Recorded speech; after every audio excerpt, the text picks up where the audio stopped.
Un colloque scientifique pour comprendre la loi NOTRe, c'est l'initiative prise par la région Guadeloupe. Pendant 2 jours, les participants tenteront de donner plus de lisibilité à la politique applicable sur notre territoire. La 7e édition du Forum des métiers et des carrières organisée par la Fondation Groupe Bernard Ayotte et l'Université des Antilles a ouvert ses portes ce matin. L'impact du numérique, c'est le thème retenu cette année pour sensibiliser la nouvelle génération aux métiers de demain. Rompre l'isolement des personnes âgées, c'est l'objectif que s'est fixé le Centre communal d'action sociale de la ville du Gosier. Plus de 30 000 personnes isolées ont été recensées sur le territoire de la commune. Elles font l'objet d'une surveillance et de soins particuliers, nous le verrons. Et aujourd'hui était la journée internationale de la prévention des catastrophes naturelles. Les responsables font-ils suffisamment d'efforts pour nous informer des risques encourus par notre pays? Nous traiterons cette thématique avec Christian Ténor Abazac, l'ex-directeur de l'Observatoire volcanologique. Il est notre invité. Bonsoir et bienvenue sur ATV Guadeloupe. On en sait plus ce soir sur l'affaire Priscilly Alone. Souvenez-vous, cette histoire avait ébranlé la Guadeloupe au mois d'août dernier, alors qu'elle était interpellée par une dispute au bas de son immeuble. Une jeune femme de moins de 30 ans, domiciliée à la résidence Louis Delgrès à Basse-Terre, était abattue de 3 balles dans le dos. Jusqu'ici, les raisons de sa mort étaient mystérieuses, mais les 2 présumés meurtriers, 2 frères âgés respectivement de 23 et de 18 ans, se sont rendus au commissariat central de Basse-Terre et ont commencé à parler. On écoute les explications du procureur recueillies par Patrick Curie et Moïse Dexter. Il s'agissait ce soir-là de fêter un anniversaire et à ce moment-là, une bande, je dirais pas forcément rivale, mais en tout cas est arrivée pour demander des explications, en tout cas à l'une des personnes qui fêtait l'anniversaire d'un de ses 2 frères, au sujet d'un cambriolage qui avait été commis à son préjudice quelques jours auparavant. Une altercation s'en est suivie, un échange de coups. Cette bande était, semble-t-il, armée, ce qui n'a pas plu aux 2 protagonistes principaux de cette affaire, qui sont allés aussitôt chercher des armes. Ils sont redescendus chacun avec un fusil et en redescendant, l'un d'entre eux, au fusil de chasse, a tiré dans un premier temps à 2 reprises sur cette pauvre victime, croyant avoir affaire à un de ses agresseurs. Et une fois qu'elle était à terre, a tiré une seconde reprise dans le dos. Donc cette victime est décédée quelques minutes plus tard des suites de ses blessures, ayant été touchée dans le dos, entre le dos au niveau des épaules et la nuque. Il s'agit véritablement d'une méprise, en tout cas c'est comme ça que l'explique l'auteur principal des faits, qui a cru reconnaître du fait des vêtements de cette victime, eh bien, un de ses agresseurs initiaux. Ces 2 personnes aujourd'hui mises en examen et qui ont été placées en détention provisoire cet après-midi par le juge de la liberté et de la détention encourent 30 années de réclusion criminelle. Ils sont majeurs. L'un d'entre eux fêtait ses 18 ans le jour des faits et venait depuis quelques heures effectivement d'acquérir la majorité. Et les assises de l'Outre-mer ont officiellement débuté aujourd'hui. Depuis le ministère des Outre-mer, Annick Girardin a présenté à la presse les 17 personnalités qui composeront l'équipe qui mènera à terme ce projet. Parmi eux, Audrey Pulvar, la présidente de la Fondation Nicolas Hulot, et l'entrepreneur guadeloupéen Gaël Musquet. Quels seront les enjeux pour nos territoires? Décryptage, Solène Boissé. Grand sourire et fierté apparente, la ministre des Outre-mer, Annick Girardin, dévoile son équipe des Assises de l'Outre-mer. Parmi eux, des personnalités ultramarines qui participeront aux ateliers organisés sur les différents territoires avec les élus, mais aussi les acteurs locaux. 7 mois de travail sur le terrain, indépendant des chantiers de la loi égalité réelle, votée sous la précédente mandature. Pour la Guyane, il y a les accords de Guyane, il y a la loi égalité réelle avec les plans de convergence. Cela va s'articuler. En même temps, nous penserons bien sûr également à l'avenir en parlant contrat convergence avec les élus. Donc il y a une démarche très participative. Une démarche participative portée par ce comité particulier. Son objectif, déterminer les principaux enjeux des territoires en prenant compte de leurs spécificités. Audrey Pulvar a rejoint l'équipe en tant que martiniquaise, mais surtout sous l'étiquette de présidente de la Fondation pour la nature et pour l'homme. Je pense évidemment pour ces territoires, et y compris la Martinique, aux questions liées à l'effondrement de la biodiversité et à la nécessité pour nous de sauvegarder cette biodiversité qui est si nécessaire à ces territoires, mais au-delà à l'ensemble de la planète. Le reste du monde et plus particulièrement les territoires voisins. Car au-delà de la participation citoyenne locale, la volonté est d'élargir le dialogue, notamment pour les Antilles récemment touchées par les ouragans Irma et Maria. Pourquoi toujours se référer à Paris? On pourrait parler à San Juan, on pourrait parler à la Dominique, on pourrait parler à Sainte-Lucie, à Anguilla, à Barbuda, Curaçao. On a des dizaines de radioamateurs qui sont remontés de Curaçao, de Bonnières, qui sont venus prêter main forte aux Saint-Martinois, en partie hollandaise, en partie française. Dans cet esprit, un site internet a été lancé pour faire appel aux idées des citoyens ultramarins. À partir du 18 octobre jusqu'au 31 janvier prochain, les porteurs de projets pourront participer au concours d'innovation dans l'espoir de recevoir le label bleu Outre-mer qui financera une partie de leurs initiatives. Et la région Guadeloupe, désireuse de cerner dans toutes ses dispositions la loi du 7 août 2015, dite la loi Nautré, a initié aujourd'hui un colloque scientifique dans l'amphithéâtre de l'Université des Antilles. Il permettra aux assemblées de bien délimiter les compétences de chaque collectivité et ainsi de rendre plus efficaces les politiques publiques. Reportage Linda Kayarsi. 2 jours d'échange et une thématique territoriale, la loi Nautré. Dans le cadre de cette loi Nautré, il s'agit d'envisager différemment désormais le territoire national avec des compétences renforcées pour les collectivités territoriales, ce qui implique pour le citoyen qu'il ne doit plus tout attendre de l'État, mais davantage des collectivités territoriales en termes éducatifs, en termes de développement économique, en termes de sécurité, en termes de protection de l'environnement, etc. Il faut donc des propositions utiles qui répondent aux spécificités locales tout en préservant la marge de manœuvre des collectivités territoriales. Il faut obligatoirement que tout un chacun, dans son domaine, malgré les difficultés financières, malgré la complexité, je dirais, du quotidien, trouve le moyen d'être stratège dans son domaine, malgré aussi, je crois, le fait que gouvernement après gouvernement, nos finances sont rognées. Donc voilà planter un peu le décor. Tout un processus pour une région qui se veut stratège, notamment dans le domaine économique. La loi Nautré nous donne aujourd'hui de nouvelles responsabilités. Beaucoup de transferts sans aussi transfert de moyens financiers. Vous l'avez dû entendre dernièrement, il y a une dizaine de jours, il y a une rupture entre les régions et l'État, suite au transfert de compétences économiques des départements envers les régions, sans transfert de financement. Et nous avons même notre président qui a dû démissionner. Donc, avec ces professeurs, ces chercheurs, qui sont des spécialistes je dirais, territoriaux des politiques publiques, je pense que nous pourrons vraiment réfléchir. Ces premières rencontres scientifiques de la région Guadeloupe se tiennent jusqu'à demain au campus de Fouillol. Et toujours au campus de Fouillol a débuté ce matin la 7e édition du Forum des métiers et des carrières, organisée conjointement par la Fondation Groupe Bernard Ayotte et l'Université des Antilles. Cette année, il s'agit de mettre l'accent sur l'impact du numérique sur les métiers de demain. Reportage Linda Kayarsi. Pour cette 7e édition des Forums métiers et carrières, à l'initiative de la Fondation GBH et l'Université des Antilles, cap sur le 2.0. Thème de cette année, l'impact du numérique sur les métiers de demain. Les métiers qui existent aujourd'hui et qui existeront demain seront faits différemment. Il faut se former, il faut en permanence être curieux et s'adapter, faire évoluer les organisations. Ce sont de vrais challenges pour les entreprises qui doivent se remettre en cause en permanence. Mais c'est aussi des formidables opportunités pour tous ces jeunes qui demain pourront soit créer de nouvelles entreprises, soit créer de nouveaux métiers. Ce sont de vraies opportunités. Et pour saisir des opportunités professionnelles offertes par le numérique, 2 start-upers à la tête d'une agence business digitale. Les problématiques digitales touchent aussi tous les métiers. On n'est pas à l'abri de ça si on fait de la comptabilité, si on fait de la finance, si on fait du droit. Tous les métiers vont être impactés par ça et ça demande d'avoir une veille. Et voilà. Et puis il y a des compétences aussi dont on a beaucoup parlé, c'est de développer les compétences humaines. Parce qu'aujourd'hui le digital, c'est paradoxalement beaucoup plus d'humains à gérer. On est là pour gérer le changement, pour accompagner les équipes, pour accompagner les hommes. Et là aussi, ce sont des compétences qu'il faudra développer.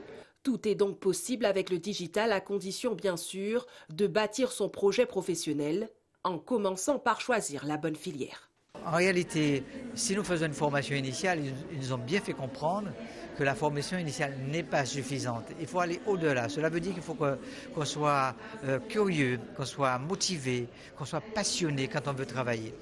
Et quand un chef d'entreprise va ouvrir un poste, et il l'a bien dit, on pourra beau avoir le niveau intellectuel, mais si on ne sait pas faire, on aura plus de mal pour être embauché.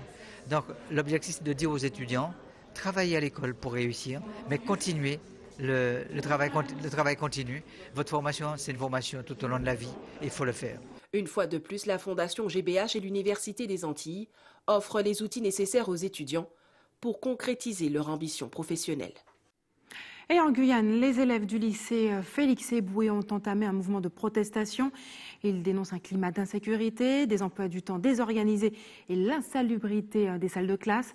Dès 6 h du matin, enseignants et élèves bloquaient l'entrée de l'établissement. Reportage Pierre Tréfou.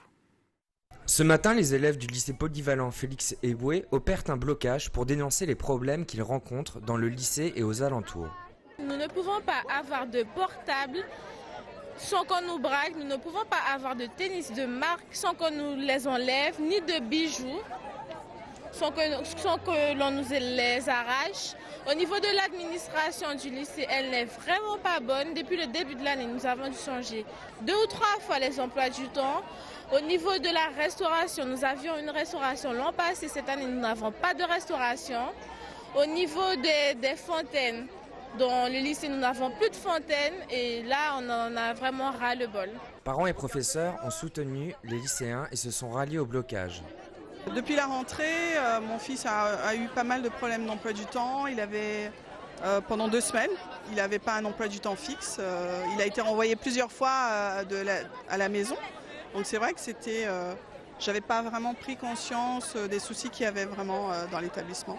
Ce que les élèves demandent, c'est qu'ils soient convoqués au CA, qu'il y ait des CVL, c'est-à-dire les conseils de vie lycéenne qui soient tenus, qu'ils soient entendus dans leurs demandes, qu'on les écoute et qu'ils soient pris en compte. Et c'est la même chose pour les enseignants et les personnes d'encadrement, ATOS et autres, qui n'ont pas le droit au chapitre. À 9 h 30, une délégation d'élèves, parents d'élèves, professeurs et la CTG ont rencontré le proviseur et son équipe. Ce qu'on sait, c'est qu'ils parlent de faire des choses dans le futur. Et il y aura certains élèves qui ne seront pas présents. Et nous, on veut des choses maintenant. Suite à la réunion, les élèves veulent maintenir le débrayage jusqu'à obtenir des solutions concrètes. Tsunami, ouragan, tremblement de terre, notre région est exposée à toutes les catastrophes naturelles. À l'occasion de la Journée internationale de la prévention des catastrophes naturelles, nous avons souhaité nous pencher sur ce sujet avec un spécialiste. Christian Ténor Abassac, bonsoir. Bonsoir. Merci d'avoir accepté notre invitation. Vous êtes l'ancien directeur de l'Observatoire volcanologique et sismique. C'est pas grave, mais c'est adjoint, directeur adjoint. Directeur adjoint. Vous étiez à la direction, monsieur Christian Ténor. Ne soyez pas modeste. Près d'1 millier de séismes sont enregistrés chaque année aux Petites Antilles, provoqués par la rupture de failles proches. Seuls quelques-uns sont ressentis par la population en Guadeloupe-Martinique.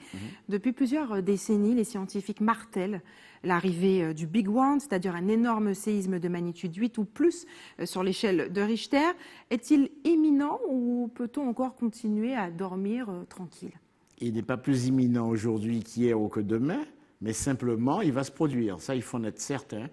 Il va se produire ce séisme-là, une magnitude à partir de 8 et au-delà, puisque nous sommes dans une zone de compression et cette zone permet d'avoir ce type de tremblement de terre. C'est-à-dire que ce qui s'est passé en Haïti, c'est une magnitude maximale de 7,5. Ici, nous sommes au-delà. C'est important. On en sait beaucoup plus quand même sur ce séisme. On dit qu'il se situera sur la faille de San Andreas à quelques centaines de kilomètres de San Francisco et de Los Angeles. Ça, c'est ce qui concerne la Californie. Mais pour nous? Pour nous, c'est le Big One qu'on attend pour les petites Antilles, c'est-à-dire à proximité de la Guadeloupe. Comme ça s'est produit en 1843, on a eu un séisme qui s'est produit à 70 km au nord du Moule. Donc très proche de la Guadeloupe. Et ce séisme-là fait 3000 morts en Grande Terre et en région pointoise. Donc 1843, c'est le seul tremblement de terre majeur connu, de magnitude estimée aujourd'hui, calcul refait selon les recherches, etc. Nous sommes à 8,8. Le séisme de 1843 a eu sa magnitude réévaluée à 8,8. C'est le seul séisme connu depuis l'arrivée des premiers colons en Guadeloupe, 1735, et certainement depuis l'arrivée de Christophe Colomb dans les Petites Antilles. Autre risque, autre catastrophe naturelle pour notre région, je pense au volcan. Quel est l'état de la Soufrière? Il y avait quelques émissions de gaz il n'y a pas longtemps. L'accès même au cratère est interdit aux visiteurs. En fait, pour terminer sur le séisme était complètement imprévisible. D'accord? Donc à tout moment, on peut l'avoir sans préavis. Par contre, le volcan, il prévient plusieurs années avant. Alors la Soufrière, effectivement, a eu quelques, on va dire, sortes d'humeur il y a quelques mois, quelques années, mais ça c'est normal, c'est son activité habituelle. C'est un volcan qui est plein d'eau, qui a une activité, on dit, solfatarienne importante. C'est pour ça qu'on a des fumerolles, c'est pour ça que nous avons des sources thermales. Et ces sources thermales et ces fumerolles ont tendance à se déplacer un peu au sommet notamment. Et les fumerolles se déplaçant, il y en a qui sortent à des endroits où il y a des sentiers où vous pouvez passer les touristes. Donc à partir de là, le parc national, les autorités ont fait le nécessaire pour éviter que les touristes n'aillent se brûler, parce que les fumerolles sont quand même à 90 degrés. Est-ce que la Soufrière pourrait de nouveau être dangereuse? Absolument. C'est un volcan qui reste actif. C'est un volcan qui est actif, qui est un tout bébé volcan, qui n'a que 5 siècles d'existence. Je rappelle que quand Christophe Colomb est arrivé en Guadeloupe, le volcan de la Soufrière n'existait pas. Il est né en 1530. Et donc ce volcan, il aura pour l'instant qui est un bébé, il aura tout le temps pour faire des bêtises et grandir. De grandir, de faire sa croissance. Faire sa croissance, et comme tout adulte, comme tout adolescent, on fait des bêtises, donc voilà. Et donc son avenir est devant lui, ça c'est sûr. Vous avez soutenu que le nouvel hôpital, celui de Capesterre-Belle-Eau, Oui. n'aurait jamais dû être implanté là où il se trouve. Pour quelle raison? Tout simplement parce que j'ai l'impression qu'on ne tient pas compte de ces fameux risques naturels majeurs, parce que nous les avons tous dans la région, les risques les plus importants de la planète, et en plus les plus méchants. On a le tremblement de terre, on en a parlé, le volcan explosif, on vient d'en parler. Nous avons évidemment le cyclone tropical, on connaît, entre guillemets, et on a aussi le tsunami. Donc on a mis un hôpital qui est généralement ce qu'on appelle un bâtiment de classe D, donc qui doit servir en situation de crise, au pied d'un volcan actif. C'est-à-dire qu'on a sorti du bourg de Capesterre, où probablement c'était un ancien bâtiment, etc. Je comprends les raisons pour lesquelles il fallait avoir un nouvel hôpital, mais le choix du lieu n'est pas judicieux. Parce qu'on l'a pris, on l'a mis à bananier sous le volcan de la Soufrière. Si un jour le volcan se réveille, il sera totalement inopérant. Christian Anteneur-Abazac, comment expliquer? C'est un choix qui est plutôt récent, ce nouvel hôpital de Capesterre-Belle-Eau. Pointe-à-Pitre, on sait aussi situé sur une zone à risque. Oui. À quel moment interviennent les spécialistes en Guadeloupe pour donner leur avis? Maintenant, je crois qu'on prend conscience de ce problème de risque, et ce n'est pas du tout le fait qu'il y ait des modifications sur la planète, c'est simplement le fait qu'on a de plus en plus d'individus qu'on met en situation de risque. Donc, construire un hôpital là où il était construit à Pointe-à-Pitre, évidemment, c'était une mauvaise idée, mais à l'époque, on ne le savait peut-être pas. Bon, les experts ne le savaient pas? A priori, non, puisqu'en fait, c'est un hôpital qui est arrivé tout clé en main, on va dire, puisqu'il suffit de regarder sa structure. Un hôpital qui est arrivé clé en main de France, qui était implanté en Guadeloupe, à un endroit donné, choisi par des gens qui n'avaient probablement pas les compétences pour le choix du lieu. Bon, on va mettre un nouvel hôpital ailleurs, bon, pourquoi pas, c'est très bien, il vaut mieux le faire rapidement, parce que le tremblement de terre, lui, il n'attendra peut-être pas, parce qu'il ne prévient pas. Bon, on a l'hôpital de Basse-Terre, le CHBT, qui est sous le volcan aussi. Si jamais la Soufrière se réveille, il sera inopérant, ainsi de suite. Donc il faut faire attention à l'aménagement du territoire dans un pays comme le nôtre, et on n'en tient pas souvent compte, c'est ça le problème. On ne cesse de l'entendre, il faut faire attention, il faut prendre en compte, mais où sont les avis des experts, où est l'expertise apportée aux décideurs locaux? On a aussi un problème avec l'eau. Vous savez très bien comme moi qu'il y a beaucoup d'endroits en Guadeloupe où il y a des tournantes, des coupures d'eau, etc. Notamment les zones de Pointe-à-Pitre, les grands fonds. Par exemple. Mais les réserves d'eau, on les fait en Guadeloupe proprement dite, on ne les fait pas en Grande Terre. Or, c'est la Grande Terre qui manque de l'eau. C'est à la Grande Terre qui manque de l'eau. Les réserves d'eau, il faut les faire en Grande Terre. Vous avez des canalisations d'eau qui amènent l'eau de la montagne depuis ces réserves de Dumanoir, etc., vers la Grande Terre, passant sous la rivière Salée. En cas de séisme, ces canalisations n'existeront plus. Dernière question importante, puisque le temps, malheureusement, est limité dans cette édition. Oui. On ne peut empêcher la survenue d'une catastrophe, mais on peut en diminuer son impact. Vous avez déjà plus ou moins répondu à la question, mais est-ce que la Guadeloupe est en train de prendre ce chemin? J'espère qu'après Irma, José, Maria et compagnie, et puis ce qui nous attend, parce qu'en fait les cyclones sont encore assez gentils comme phénomène, le tremblement de terre c'est beaucoup plus méchant. J'espère qu'un jour la Guadeloupe prendra le chemin de la prévention. C'est-à-dire que là, pour le moment, rien n'est fait. Pour le moment, il y a des choses qui sont faites, mais par à-coup. Après Hugo, on a fait des choses, et puis ça a duré 5 ans, après c'est mort. Après Séis des Saintes, on a fait des choses, et puis ça a duré quelques années, et puis maintenant c'est mort. On reconstruit un petit peu comme on veut, à la bonne franquette. Et puis on vit surtout à la bonne franquette, comme un petit oiseau sur la branche. Mais un jour, la branche peut casser. Et c'est ce qui s'est passé pour Yanma à Saint-Martin, et qui s'est aussi passé pour Marie en Guadeloupe. On a un cyclone à proximité, quelle que soit sa catégorie, quelle que soit son évolution, il faut faire attention au fait que ce cyclone-là est un danger pour l'archipel. Donc il faut en tenir compte, quelles que soient ses caractéristiques. Il faut laisser aux scientifiques le débat scientifique, les catégories, les ceci, les trajectoires et compagnie. Il faut se préparer à éventuellement prendre un cyclone s'il est trop près de nous. S'il ne passe pas, tant mieux, on sera prêt pour le prochain. Christian Ténor-Abazac, merci d'avoir accepté de répondre à nos questions ce soir. Satisfaction pour les agriculteurs, un domaine qui va connaître peut-être une embellie. L'arrêté de calamité agricole sera acté demain. C'est l'un des actes posés par le préfet de région aujourd'hui qui a reçu l'intersyndicale agricole. On écoute d'ailleurs le porte-parole de l'intersyndicale, Dominique Dartron, interrogé par Patrick Curie et Moïse Dexter. On écoute sa réaction. Nous avons provoqué cette réunion avec monsieur le préfet afin qu'il puisse nous écouter toutes les problématiques depuis 2014 arrivées jusqu'à aujourd'hui. Donc nous avons été toutes les problématiques qui se trouvent aujourd'hui. Il ne suffit pas simplement les fonds, mais aussi il y a aussi le passé qui s'est passé et l'urgence qui se trouve aujourd'hui. Il nous a écoutés pleinement, nous avons donné nos doléances et nous avons proposé une mesure de crise d'urgence.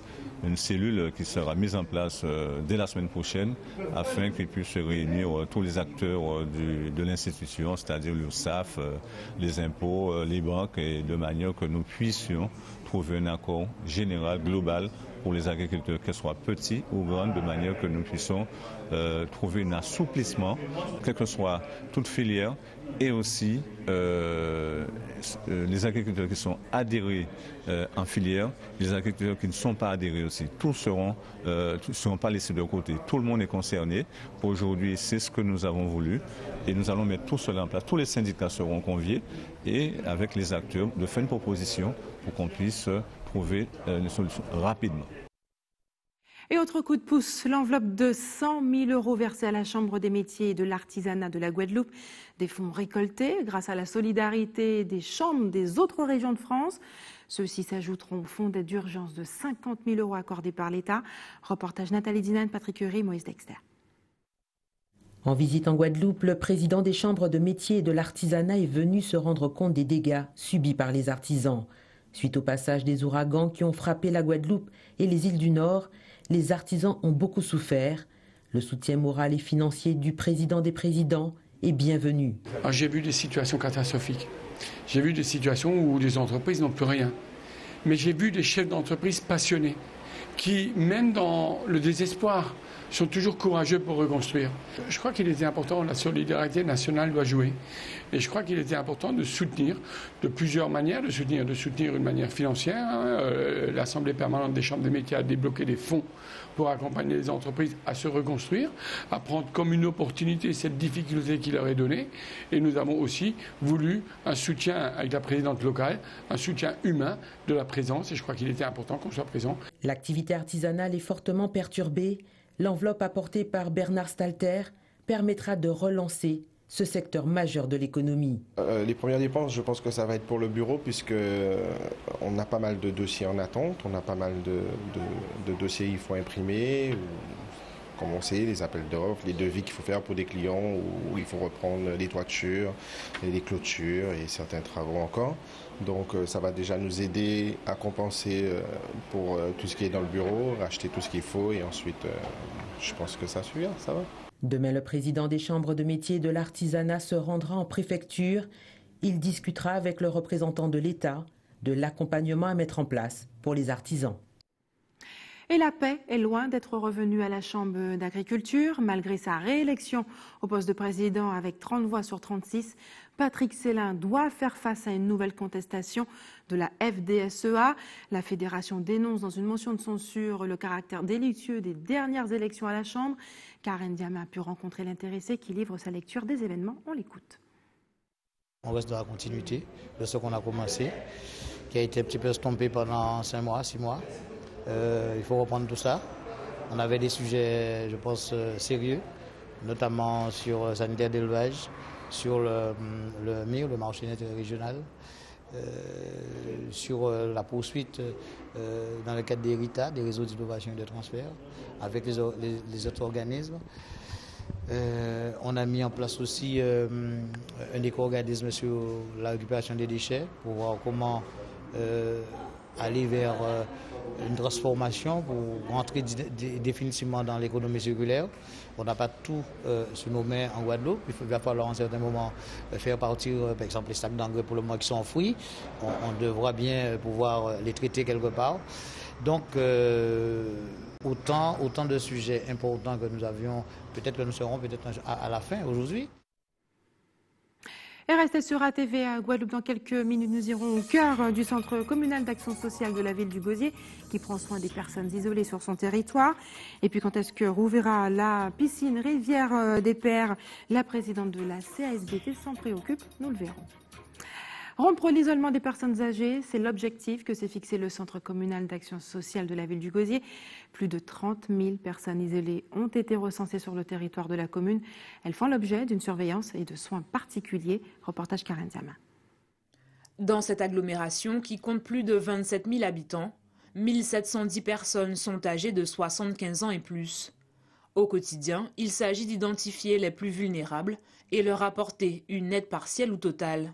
Soit la personne vient spontanément au CCAS et là, elle est reçue et sa demande est instruite, soit un référent, qu'il soit familial ou un référent de proximité, nous interpelle et c'est un peu la même procédure. Ou alors, nous avons la troisième procédure qui est celle du signalement, où là, on nous indique quelles sont les personnes qui ont le plus besoin d'aide au niveau du territoire.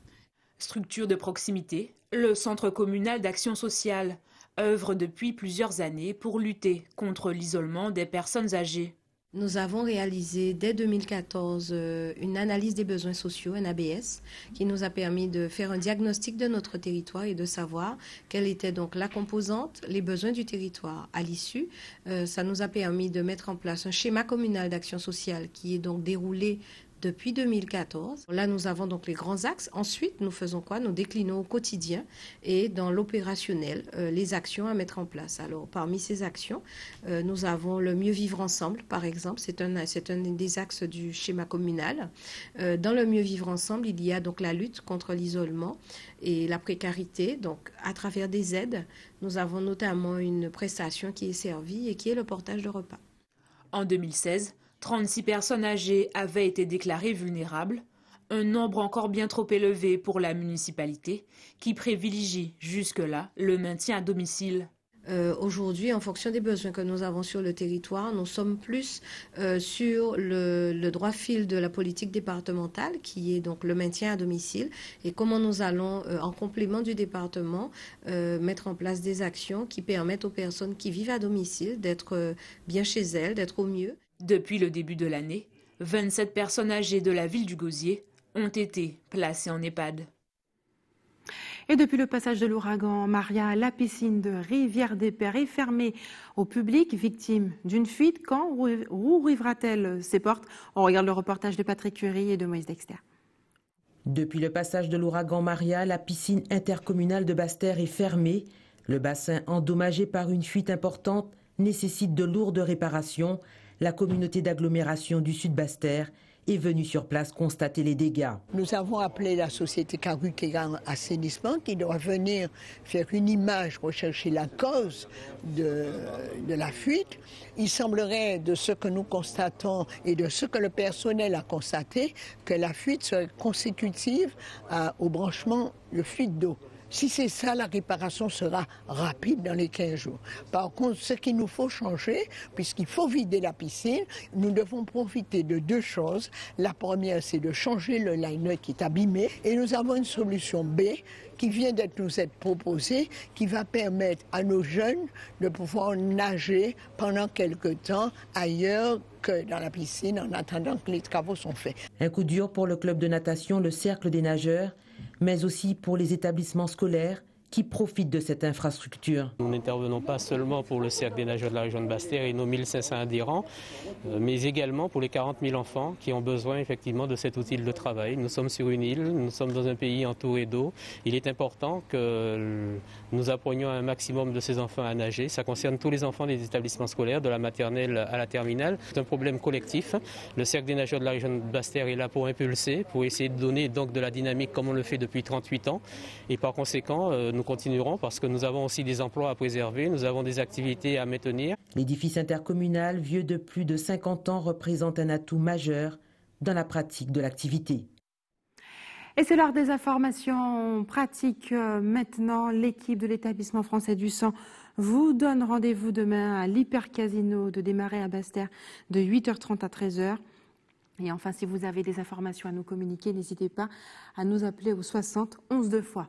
Et voilà, c'est la fin de notre édition locale et régionale. Mais avant de se quitter, je vous rappelle les principaux titres de ce mercredi 4 octobre 2017. À la une ce soir, nous l'avons vu, le colloque scientifique pour comprendre la loi Notré. C'est l'initiative prise par la région Guadeloupe. Pendant 2 jours, les participants tenteront de donner plus de lisibilité à la politique applicable sur notre territoire. Et la 7e édition du Forum des métiers et des carrières, organisée conjointement par la Fondation Groupe Bernard Ayotte et l'Université des Antilles, a ouvert ses portes ce matin. L'impact du numérique, c'est le thème retenu cette année pour sensibiliser la nouvelle génération. Rompre l'isolement des personnes âgées, c'est l'objectif que s'est fixé le Centre communal d'action sociale de la ville du Beziers. Plus de 30 000 personnes isolées ont été recensées sur le territoire de la commune. Elles font l'objet d'une surveillance et de soins particuliers. Nous l'avons vu avec Karen Diamin. Et puis aujourd'hui était la journée internationale de la prévention des catastrophes naturelles. Les responsables font-ils suffisamment d'efforts pour nous informer des risques encourus par notre pays ? Clairement non, nous a déclaré ce soir Christian Ténor Abazac, l'ex-directeur de l'Observatoire volcanologique et sismique de la Guadeloupe. Il était notre invité. Merci d'avoir choisi ATV Guadeloupe. Je vous souhaite une excellente soirée. On se retrouve demain dès 18h50 pour une grande édition avec Eddie Planté et questions directes.